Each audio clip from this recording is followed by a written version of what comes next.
السلام علیکم ورحمۃ اللہ وبرکاتہ۔ عزیز طلباء طالبات، آج ہم جماعت دہل کی کتاب سے حصہ نظم میں نظم نمبر 2 جو کہ نعت ہے باغ نخلا کے مسافر پر سلام، اس کو پڑھیں گے۔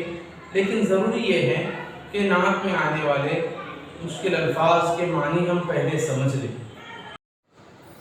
باغ نخلا کے مسافر پر سلام۔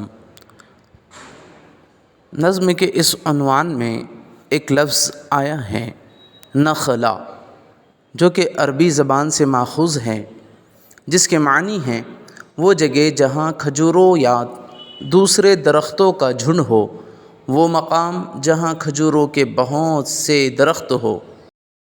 مسموم عربی زبان میں ثلاثی مجرد کے باب سے مشتق صفت ہے، اردو میں بطور صفت استعمال ہے، مستعمل ہے۔ 1794 کو بیدار کے دیوان میں مستعمل ملتا ہے، جو کہ صفت ذاتی ہے، مذکر واحد ہے اور جمع مسمومات ہے۔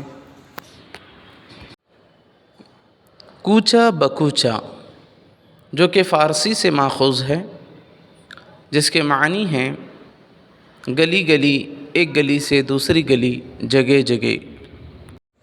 قریہ، جو کہ عربی زبان سے ماخوذ ہیں، یعنی گاؤں، قصبہ یا دیہات۔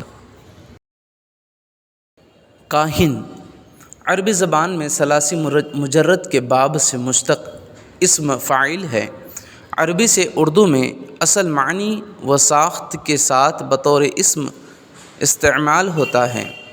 سب سے پہلے 1810 کو اخوان الصفا میں مستعمل ملتا ہے۔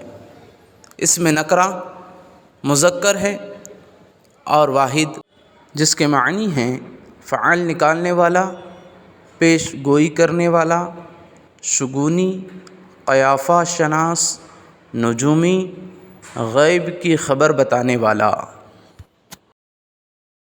مجنون عربی زبان سے ماخوذ مجنون، عربی زبان میں ثلاثی مجرد کے باب سے مشتق اسم ہے، اردو میں بطور صفت نیز اس میں استعمال ہوتا ہے اور تحریراً 1564 کو دیوان حسن شوقی میں مستعمل ملتا ہے، جو کہ صفت ذاتی واحد ہے، جس کی جمع استثنائی مجنونین، جمع غیر ندائی مجنونوں، جس پر جن یا عاصب وغیرہ کا سایہ ہو اسے کہتے ہیں مجنون۔